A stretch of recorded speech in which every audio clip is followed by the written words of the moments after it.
And now, here's your host of Shaping Success, Wes Tankersley. What is up, everyone? Welcome to Shaping Success. I am your host, Wes Tankersley. Today we have an awesome guest for you. But before we get to that, can you please do me a favor? If you are watching this on YouTube, make sure that you hit that subscribe button. We have hit the watch hour component. We are at 4,000 watch hours. Now we got to get to 1,000 subscribers. I need your help to get there. So please like, share, review this. If you're listening to the podcast, make sure you do a review on it. Let everyone know because I can't grow the show without your help. Our guest today is Ivana Brez-Merk. She is a ballet dancer and a teacher. And we're going to go ahead and get into that conversation right now. So here we go. Ivana, how are you? Hi. I'm good. It's an exciting, you're so excited about it. It's always an interesting you know thing. me. I'm always like, I just hope that everyone will, get what I'm saying. They will get what you're saying, no problem. I think you underestimate your accent a little bit. So you're from Croatia, Probably. right? That's where you're at Yeah. currently. Okay. Tell us a little bit about that. Currently and forever. So tell us a little bit about Croatia and where you grew up and all that stuff. And then we'll start talking about your career a little bit and then your teaching and all those things. Okay. So yeah, I'm from Croatia. For the ones that don't know where that is, it's in the Europe, central to Eastern Europe, we'd say, close to Italy. I've been born and raised here, so yeah, I don't know, I have traveled a lot, but haven't lived anywhere else. But here, I did move. I was born in the capital, Zagreb. Been there, I don't know, for 28 years, and then when I got married, I moved to my husband's hometown. So now I live in a small city, like an hour and a half from where I was born. So one of the things that's really cool, I meet a lot of people on TikTok, and you're one of those people that I've met, and we've probably been following each other and talking back and forth for maybe, 6 months or so. Started out with music. You didn't talk a whole lot because you're a little bit concerned with your English accent, which I don't think is a problem. I think it's just fine and we can understand you, but I know that it's as a second language is a little bit tougher. How did you learn English? Because is that something in your country that they normally do? They teach English? Is that an important language there? Yeah, I mean, we learn English in school. So basically, I think when I was little, we started learning second language. I think maybe the third or fourth grade, fourth, I think. But my dad enrolled me to English classes since the first grade, so I was, he wanted me to learn English. I don't know. So is that a But pretty yeah, I've been common? learning German as well. Yeah, I Okay. mean, look, we live in a small country, so our whole country has about, I'm not sure. I think it has less. I think it's maybe probably around 3.88 million people right now, but we've been taught like it's been about around 4.5 in the whole country. So that's the amount of people talking Croatian. If you want to do anything outside of the country, you need to know language. And because nobody would understand Croatian. I mean, I can understand Russians, but it's in that eastern part. But basically, you need to know languages if you want to do anything outside of your country. So it's your own we've been dedicated learning language that is completely different than any other country. Yeah, I mean, that's the Eastern language. We're similar to Bosnian, Russian, I don't know, Serbian. So yeah, that part I understand. Maybe Czech and Slovak also, Polish a little bit. They all have like similar roots, but are not the same language. Yeah. It's So kinda yeah, we like, need to. I was learning English and German and Spanish a little bit, so I basically talk a lot of languages. yeah, and I mean, I But think my kids learn it English. from first grade, so Yeah. English is one of those languages that is like completely different throughout the US too. So like it's not quite the same, but it is the same. And then you go over to England and it's completely it's a little bit different, but it's the same roots like and you then you said. go to Australia. Yeah. And you can't understand anything. Yeah, but hey, like, trust me, here where I live now, that's an hour and a half from the city I was born in and lived in. Uh, when I first came to my husband's house, when I met his parents and his grandparents,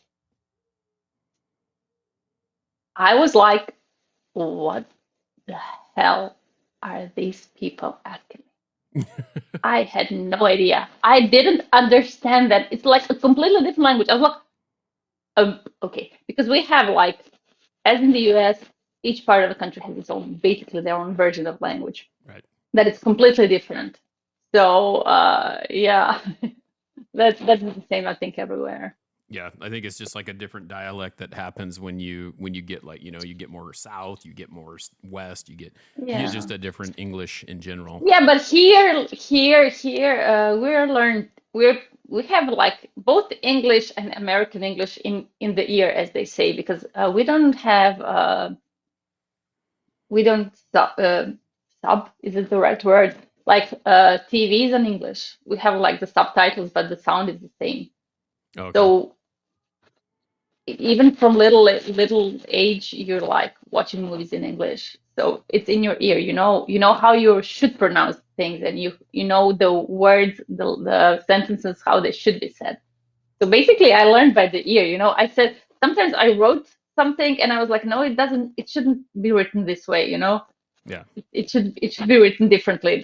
That's how I know I was wrong. Or if I say it, no, it doesn't sound right. Yeah. You know. Yeah, and that's So I yeah. mean, but the thing is you speak it well enough that I can understand and my audience can understand what you're saying, so you don't need to worry about it.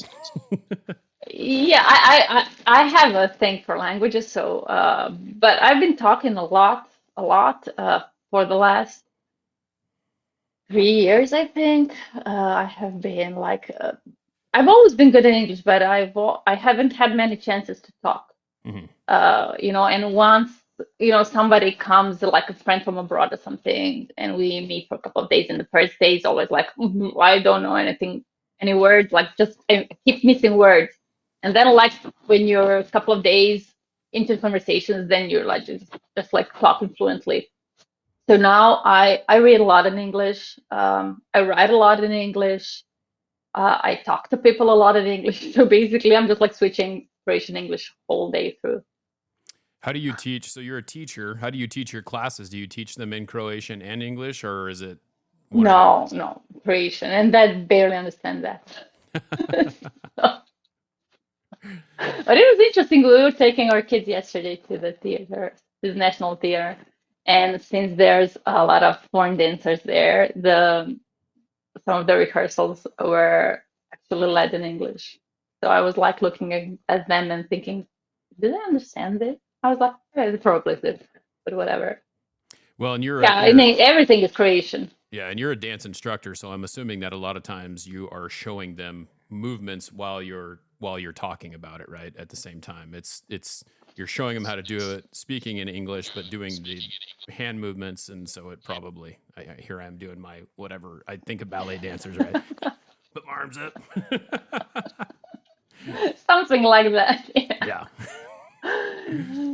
Yeah, I mean, yeah, I just did a comment recently, like, yeah, I do like 10 things at once Yeah.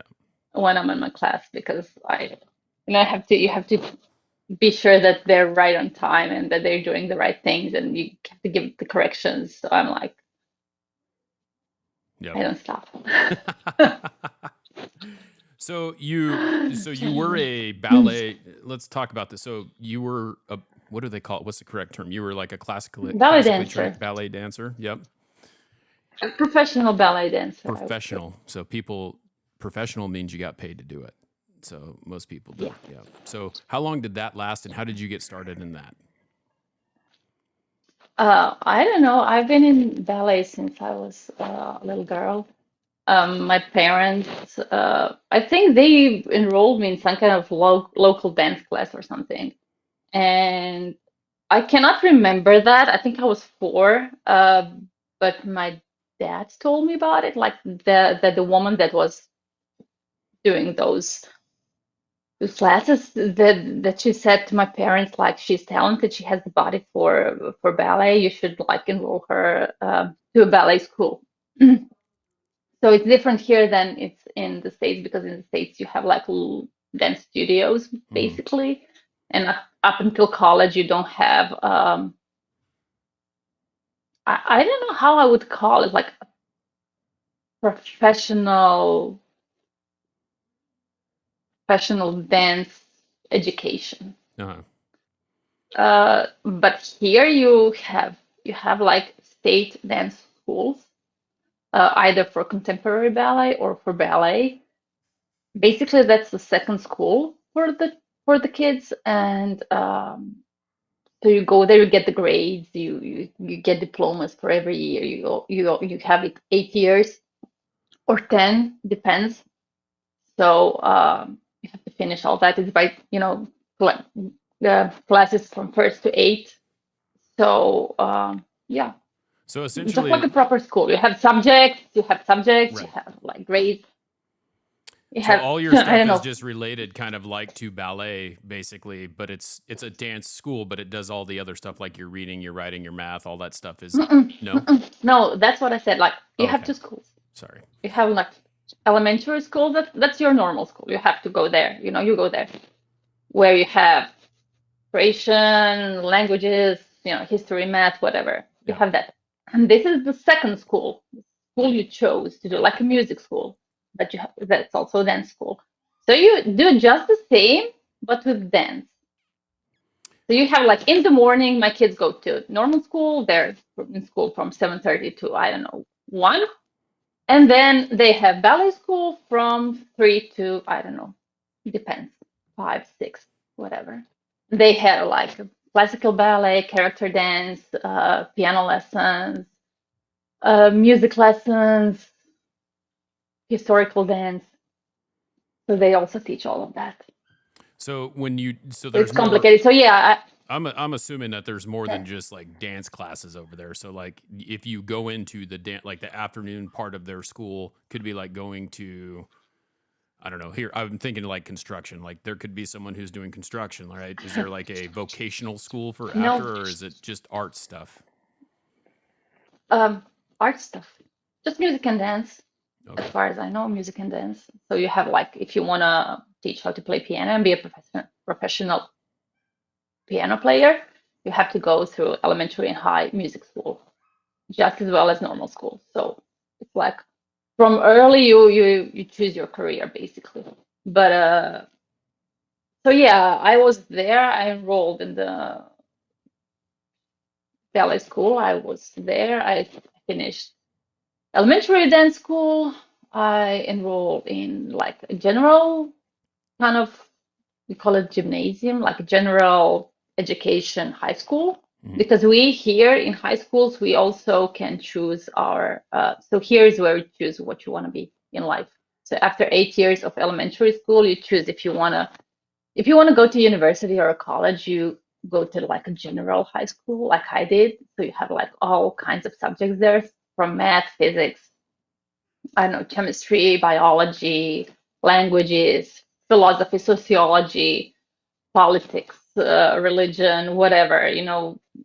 There's like 16 subjects every year that we do, and so you can go if you want to be a hairdresser, you go to that kind of high school. If you want to be a mechanic, you go to that kind of high school. If you want to be I don't know, a nurse, you go to a nursing high school. If you want to be, so here's where you choose basically your path. And if you don't know what you want to be, then you go to the general one. Right. Uh, so I went there, and alongside with that, I went to the ballet high school. So I have two diplomas from two high schools. I finished two high schools at the same time. Jeez. So yeah, and there also I had yeah, it's complicated, Yeah. but yeah, I was in high schools from 8 till 2, and then mom brought my bag. I changed my bags, and I went to the ballet high school. And you also have your subjects there, so it was a challenge, I guess. It was hard at times, but yeah, once I finished, I was in my so our high school, ballet high school is connected to a national theater. So I've been dancing there, Nutcracker and stuff like that since I was basically 8. And since I was very good, and I started helping in ballet ensemble for the theater, for the big shows like the Swan Lake and Nutcracker and stuff like that. So I was there. And I was also in my final year, I was first in the state competition. So they basically told me like, yeah, you're part of a theater now. So you just, since I was in my final year of ballet high school, I was basically either in the theater or in ballet school. So I was like, well, I enrolled in university, and I was like, well, yeah, I mean, if you're gonna pay me for what I was doing for free now, why not? Right. Yeah. I can go to, and I finished. So I was dancing for about 4 years, 4.5, I think. Uh, while I was, I'm not sure. Yeah, it would be your college, I think, while I was finishing my college. So when I finished my college, I dancing and changed my career. Yeah, so you went from doing well, because obviously you can't probably dance your whole life. What's kind of the shelf life of a ballet dancer? Because like professional baseball players, they make it like 32 years, or they're at 32, and then they're like, oh, they're in the and that's not old, but that's old for a baseball player. Is there Yeah, like a age where they say, well, you're for 40, 40? like So where I'm now, that's a 40. pretty long Yeah. career, though. 40 is not too bad.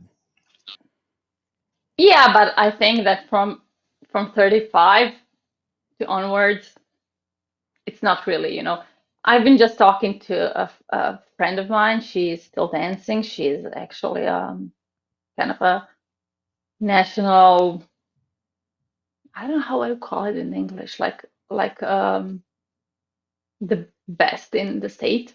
Uh-huh. Like a prima ballerina. And she's now 40, around 42, 43, I think. And she said, yeah, I cannot do it anymore. Like she's still amazing on the stage, but she said, yeah, I just, it's, my body cannot, I feel that I cannot give the best of me. So there's no point basically in dancing anymore. How does that kind of work out? Because like she's saying her body just can't handle it anymore. What are some of like, because like I don't know, you think of like professional sports over here, because dancing is a professional, like it's Yeah. an active thing, right? Do people like tear their knees, or do they hurt their feet, or what's kind of some of the Yeah, injuries that happen? yeah. Basically anything with, legs, knees, ankles, wrists, um, mostly knees and joints. In joints, okay. So how do you feel Yeah. being Uh, being 40 and like walking around? Do you feel like normal? Do you feel like you're older than that body wise? I mean, like, do you feel like it hurts more to, because like when I wake up in the morning, I'm no, 42 and no. I'm like, oh, No, uh, the only time I feel it basically is when I go to teach my students, and I forget. I forget. I cannot do things that I could do before. And then I start jumping with them and doing stupid things, and then I come home and I'm like, oh, that's the end of shoot, it. I cannot move. I cannot move anything. Yeah, but I was lucky. I was really lucky. I didn't have any major, injuries or something that I would, have problems with for the rest of my life. So that way I was like, but as I said, my career wasn't really a long one. I was there for 4.5 years. And then when I was thinking about the future and the perspective of the work and the job, I was like, because it's hard to get, dancer's life is really hard. You have to give a lot. You have to spend basically, if you want to be better than like average, you have to spend your days inside of the, how do you call it, like the Studio. class. And it's not a class, it's studio, yeah. And spend days in theater, practice a lot, don't have basically any life Right. um, beside of that. And you take years because it's a state company. State gives you gives the theater a certain number of people that can be working there. So I was like working there for 4.5 years, and they told me like, yeah, we don't have like I was kind of part time. I mean, it was full time, but on a contract, and they said like it was renewed every year. And then they said, yeah, we're not sure if you can get like a life contract for the next, I don't know, 4 years. And I was like, yeah, you want me to dance 8 years for you? And then when I'm about around 30, um, risk the chance for maybe not getting another contract. So like, and what am I doing then? Yeah. Well, and you get to, it's kind of So, like and anything else. You sign like a long-term deal and then maybe you get injured, and then yeah, what? What do you do then? Because you don't have yeah. anything other So, than that contract. yeah. So I was like, that's not like, and if you have kids, I was looking at the women with kids, and what is life? I mean, I was young then. I didn't have a problem, the show starts 7:30 p.m., so you have to be there from 6 and stay there till 11. Hmm. How can I wake, and have to be at 10 a.m. doing Plus, exercises plus in the morning? practice. Yeah. So like, how can I handle kids with all of that? Like, it's impossible. Yeah. So for me, there are people that are doing it and they're amazing, but you have to have a lot of support and a lot of help. So yeah, so I was like waging my options, and I was like, no, I don't see myself in 10 years doing still this. So I left. I went to work in a travel agency Travel agency. because This is a different yeah, path.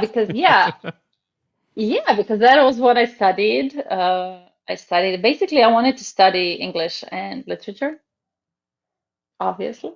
But yeah, and ended up on doing kind of a business school for travel. So that's what I have a degree for.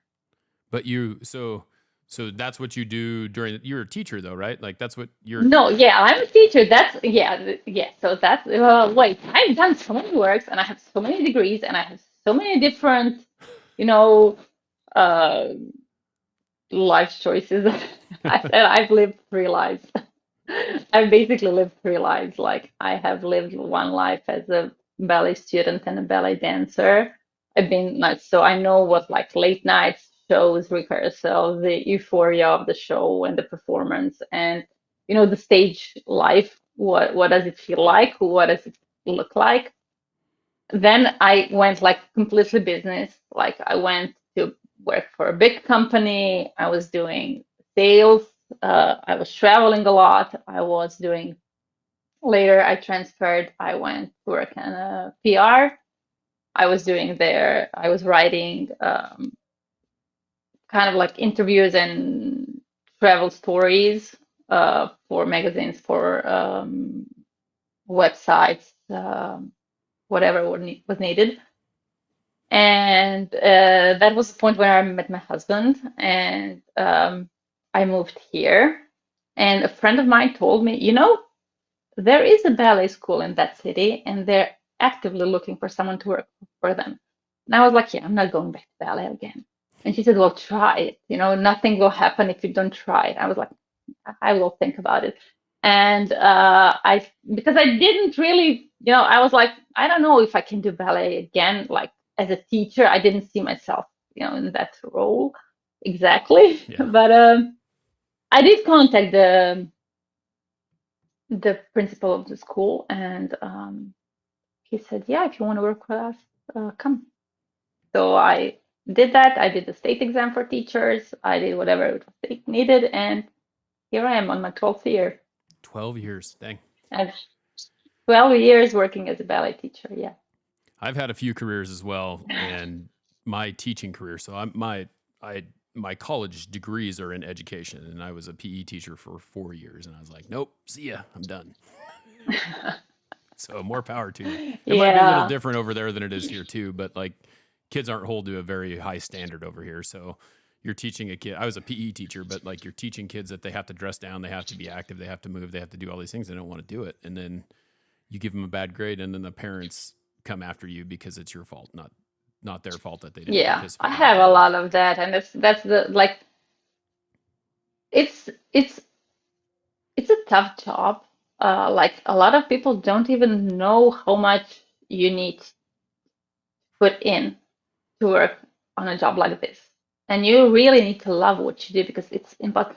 I I said I'm gonna quit like 10 times. But in the end, when I think about it, like, but I do not feel like when I'm in the studio with the kids, when we're dancing, they annoy me because they're slow learners. And I was like, yeah, you all need to be faster, you know. But when I get to see the kids that uh, have grown up with me, and so we're doing kind of a nutcracker thing for this winter, this December. And this is the first time we're doing a project that big, and we don't have so many students. So I was thinking like, who can do a role, one kind of like a grown-up role, but we have, don't have so big because all the bigger kids are involved in, better dances, more dances. And I remembered a student of mine that she finished, I think 2.5 years ago, or 3 years ago, 3 years ago. And I was like, well, I'm gonna call her if she wants to help us. Who knows? Maybe she will wanna. She was thrilled to come, and she came. And when I see, like, she didn't dance for 3 years, but she's still like. And my coworker was working with her, and she called me and she said, "Oh my God, this girl is amazing. She's the fast learner. She knows everything." And I was like, "Yeah." So when they start, they know nothing, and in the end, you have a person that is not an amazing dancer necessarily, but has the culture of a dancer. She knows how to behave on stage. She knows how to prepare herself alone for things that she needs to do. Like I can leave her, say, do the prep work. I can see you in rehearsal for that and that. She picks up everything quickly. And so that is impressive when you see like, and she came up, she was 6, 7, like she knew nothing. Yeah. And in 10 years, so that is like what I get most proud of, Mm-hmm. and where I get like the joy from, because when I see them growing up and becoming a dancers, knowing, being organized, being punctual, being uh, self self-controlled, I would say, but not like self-controlled when they're taming themselves, but in a way that they know what they need to do before they need to go on the show. So they prep themselves like any sport person, Yeah. sport athlete. So like they have their routines before the game or whatever.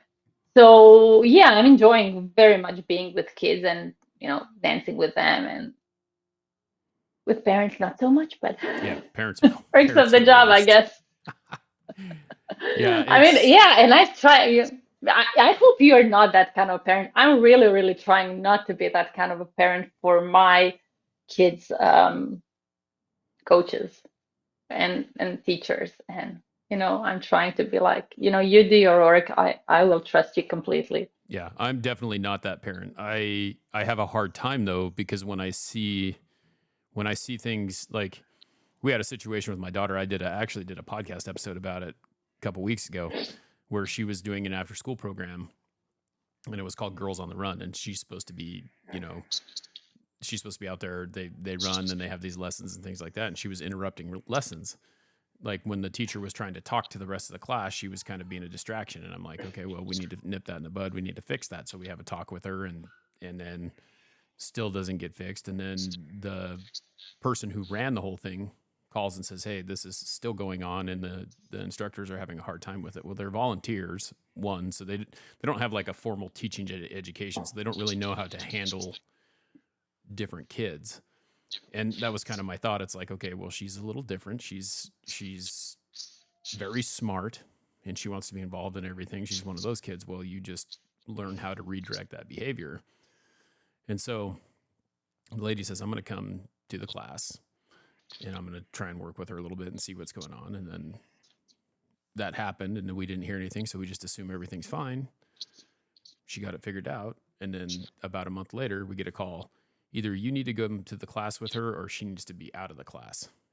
And I was like, Well, that's like not. I mean, yeah, that's maybe, but that's a very big thing. Like as a teacher, you need to communicate. Like where did this whole month of yeah. space go of communication that it wasn't getting better, so that we could at home try to correct my daughter when she goes to this after school But like, program. what was she doing? Was she like interrupting the class, Yeah. or what was the issue? Yeah, that's basically what it Like, was like she's interrupting when the teachers were talking, which she doesn't have this problem in the classroom because her third grade teacher knows how to take care of it, knows how to misdirect, you just redirect the behavior because she's trained to do that. But yeah, these, I mean, like that's what I do. Like I have my youngest, I think 4.5, and with them, if I let them, they would like hang over all the room and run around and talk. But I don't. I just just need to keep them busy. So yeah, I just like I said, after 45 minutes with them, I come out more exhausted than like from anything I do, but because they're draining me out because I have to like it's a constant like you need to do something constantly. You just cannot give them a minute of peace because if you give them a minute of peace, someone is gonna start talking, someone's gonna go ask for yep, go to the bathroom or anything. So you just keep it yeah, going, keep it keep it going. moving. Don't stop, don't stop, don't stop, don't stop. That's the way to do it. And if you do that, they come out exhausted and happy, and I come exhausted and not so happy. But you know, nobody, nobody was, nobody is interrupting. I just don't let them. If Yeah, it you don't come give them the opportunity. because if it comes to that point, then it's everybody's gonna start talking, and start asking questions, and then we don't do then nothing. Yep. So they Yeah, and should that's like that's the entertain for. thing though. Like if you don't do that, if you do not stop, and you can't sit down a group of third graders and talk to them for 20 minutes and expect them to not move or talk or be obnoxious. Yeah. And I don't know. But that was a that like I'm not I'm I took responsibility for my daughter's actions. Like I'm not over at there yelling at these teachers telling them that they need to do this, this, and this. But there was none. It wasn't the opposite way though, where they were communicating with me and telling me what's going on so that I could correct it. So I don't know. Yeah, but yeah, I mean, I've never had a. I always, um, it's like I convert myself. Like I tease a lot with them. I talk a lot. The more older they are, I get a little more friendly with them. So with my teens, I joke a lot. Uh, I'm pretty relaxed, but when something needs to be done, like I went out yesterday when we were in the theater, and they went to eat, but so they went to eat on one part where the doors could have been closed and they wouldn't be able to come back in. So I came out to tell them like, don't eat there. And so my old teacher was there also standing near them, and I came like say hi to my old teacher, talk to them, joke a little, and I saw my kids, and I was like, go inside. You cannot eat here. This is like went back to my straight talking teacher voice, like "Da-da-da, da-da-da, da-da-da, da-da." They were just like, okay, and left. You need to know when you need to be harsh with them, and when you need to let go. So Yep. I really don't like. I'm really shut up and do your work. No talking in the ballet studio. Like like later, yeah, when they're older, we can like, but when they're young, Yep. don't talk. No talking. Yeah, well, and that's the thing with younger kids too, because most of your kids are younger. They're learning basic movements, and they need to keep moving all the time. And then as they get older, Yeah. they start to get to the point where now we're just fine tuning. And I taught high school, and for me, that was what I wanted because I couldn't stand the lack of motor skills that kids had. And I always Yeah. had this, I want to polish, like I want to be the person who finishes their motor skills or finishes it out. So that's why I Yeah, liked high school. that's why I enjoy working most with my teens, because once they get to the point, like to the final so my school is grades 1 to 4, which is elementary school we have 8-year-old school, 8 year of school here. So basically fourth to eighth grade. Hmm. So that would be 10 to 14 ages. So when they start with some kind of these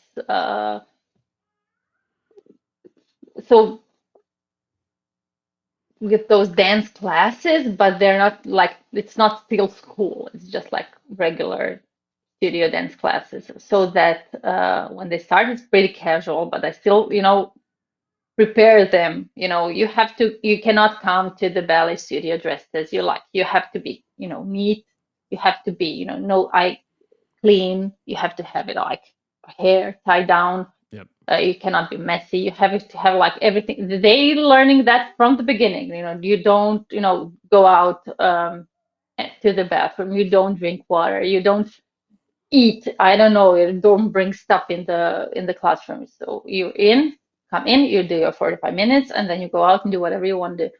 So they learn it from the start. But since then, and next 10 years, so when they're like in their finishing grades, and it's like completely different story. I mean, some are motivated, some are not, some are lazy, some are not.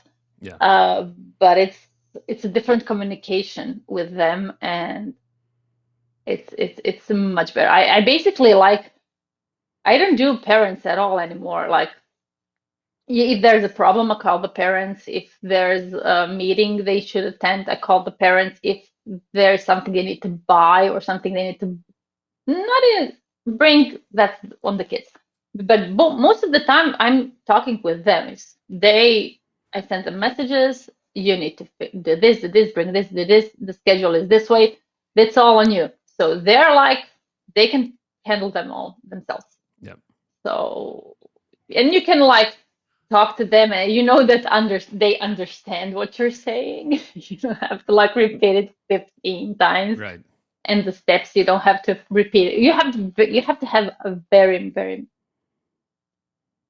big bag of patience with little kids today, Exactly. Yeah, because Just the attention span is completely different because they have all these other things that distract them, and that they. I don't know. Are we that old, Wait. or or were we really that different? I mean, we were different because we were climbing trees, we were running around, we were always, in motion. We never I don't know. If I was out, I was running, I was playing with ball, I was, I don't know, playing hide and seek, climbing the trees, exploring something, We weren't sitting at home for a long time. Yeah. And is that, but I don't, but on the other hand, there's so many programs for little kids. Parents enroll kids in multiple activities. And so it's not that kids don't are moving. They are moving in a way, but I don't know. Yeah. They're just so slow. They're slow. And also in thinking Yeah. It's completely and different. I mean, connecting it's body just and mind. it's distractions. I mean, that's really what it is. I mean, when you have a computer in your hand, I mean, it's just a distraction. So it's like, oh, here's your computer in your hand, and now you can do all these other things, and you can listen and you can talk. And I mean, like we met on TikTok, but TikTok is kind of that way. It's like you sit there and you look at a video for 20 seconds, and if it doesn't catch your attention, boom to the Yeah. next one, boom to the next one. And so I think that's kind of the world that we live in that is causing this to be a low attention span world. Yeah, but like I don't know. I'm a little bit worried. I sometimes worry like how are my kids gonna? I was really against cell phones for kids, against a lot laptops or whatever. But you cannot cut it out from their lives. Yeah. But you have to do it in a smart way. They need to know all this stuff because everybody now, like my kid, has got a phone now because he went to summer camp alone and he needed a phone to call. And since then, like all of his friends have like they chat on the phone, they call each other. I cannot take it away from him because that's the way life functions these days. Right. Yeah, you that's the I cannot. Yeah, that's the conundrum of it all, right? Like because if you do not give them what everyone else has, then they're going to be behind. But if you do give them what everyone else has, then you're going to have it's kind of a catch-22. It's like what do you do? yeah. So it's like how to keep balance in everything. But I really tried. There hasn't when they were little there wasn't a day that we didn't go out, that we didn't go for a walk, that we didn't go to the park, that I didn't let them run. So I don't know. It's I don't know what the world is that, but I see that the little kids come and they tell me we have got a new phone. I have these games. I have these games. Like kids, Yeah. 5 year olds, 6 year olds. I don't know. Yeah, I don't know. Okay. So yeah, it's very hard, very hard. And I'm afraid like what's the world gonna be like when my kids grow up? Because I was thinking even about even that. like with people connections, everything is different. Like I I connect with people of my age the best. A little bit older, yeah, maybe a little bit younger. But when I see often, like either I see it on TikTok or a couple of my younger friends tell me about the dating world today, I'm like, I don't understand that. Like, I ghosting people, like, who ghosting people? I'm just glad I Like, never had to deal with that. how is that? Yeah, and I like, how can so you had to have like guts to go to the person you were dating and say sorry, but this doesn't work, or I don't like you, Yeah. or I don't want to see you again, or you couldn't text because you didn't have a phone, Right. so you had to go and meet them. And I'm just like, so that person that's ghosting other people and just like stops doing any kind of contact. So what? They will start working one day and they will just ghost. They will stop coming to work Exactly. Like they just because they it's don't a want to great way work for them to anymore. do it. They'll just stop. Yeah. I can Yeah, and everything else in life. That's like you need to have responsibility for something. So if you don't, so that's what we were learning with all those breakups and you right. know iffy situations. But now if they just run away, you cannot run away from everything. You have to deal with something. Yeah. They're scared. They don't want to have to deal with that. So just if I just don't talk to him anymore, then I don't have to worry about it. Exactly. It's So crazy. like, yeah, I'm not just that. I don't want to go. I don't like my boss, and I don't want to go to work anymore. So I'll just stop coming to work. No, Yeah. that's cool. Yeah. Or I don't know. What happened to the letter of resignation? What happened to going and saying, "Hey, this is it. I'm done. Can't do it anymore." Yeah, like, no, it's okay. You don't need to. So everything will be that way. I don't know. Yeah.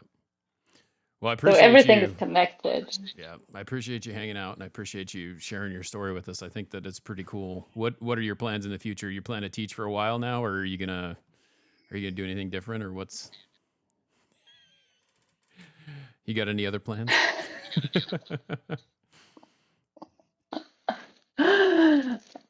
No, No plans. We'll see how life goes. you're happy with what you're doing, so you're gonna stick with it as long as you can. It's okay for now, and we will see. I mean, this is a small town, so not like I have a lot of other options on the way. So I do those book things that I do for fun and TikToks also. So Yeah, you're a big music fan.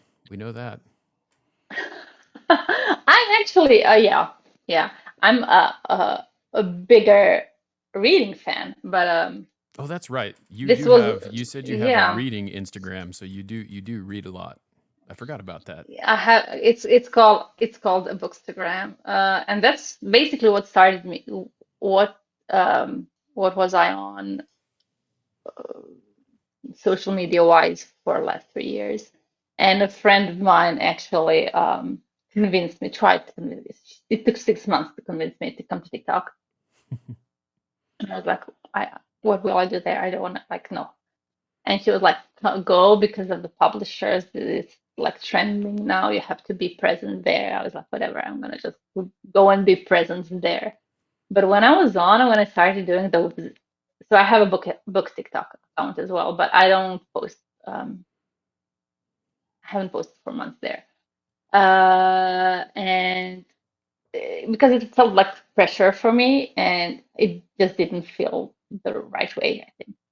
So I was doing that, and I was looking at people's, TikToks on my FYP, and I saw people doing the music videos, music challenges. So I was like, I was worried in the beginning because I'm a teacher and like, what will anyone see me? What will they think if they see me? What can I do? And these music challenges was like, okay, well, I can do that. It's not like I'm gonna hurt anyone for doing that. It's not harmful. It's not, I don't know. It's okay. Yeah, I know It's exactly what fun. you're talking about. It's not proper. Like, it's not like they could fire you for what you were doing. I mean, it's not like you were on there Yeah, doing what some people get away with and other people get banned for. yeah, exactly. Or I don't know, expressing my, I don't know how you call it, when someone's opinion is very on one side or the other side. Yeah. Like, so, yeah, and I Non-objective, was I like, guess, well, is the way I would okay, look at it. yeah, yeah, or very, very, very borderline, maybe. I don't know. You just Yeah. like, or if you like to cause trouble, so you just say something Yeah. and then, wait for people to react. So yeah, I started with that, and it was a fun outlet, I would say, you know. Yeah. And then I got relaxed a little bit, so I'm just doing a lot of other things. Yeah. Well, it's been fun watching, and I appreciate you coming on here and sharing your story with us. Do you want people to follow you anywhere? Is there any social media you want them to come check you out? Just at Misstuned on TikTok. Yeah. Then, If they want to see me, then yeah, Misstuned on TikTok. yeah. Well, thank you. I Yeah. appreciate you taking the time because I know it's nighttime there, and we're not quite to noon yet here, but it's been fun chatting with you. It's 6 p.m. So Yeah. yeah, fun talking to you as well. Yep. Okay. All right. All right, everyone. Hope you enjoyed that conversation. Talked a little bit about teaching ballet and things like that. Very good to kind of get a little different perspective because I don't know that we've really had any. I guess I would say she's international from another country. Typically, everyone we talk to is here in the States, so it's good to hear a little different point of view from that. Until next time, I challenge you to find the shape of your success.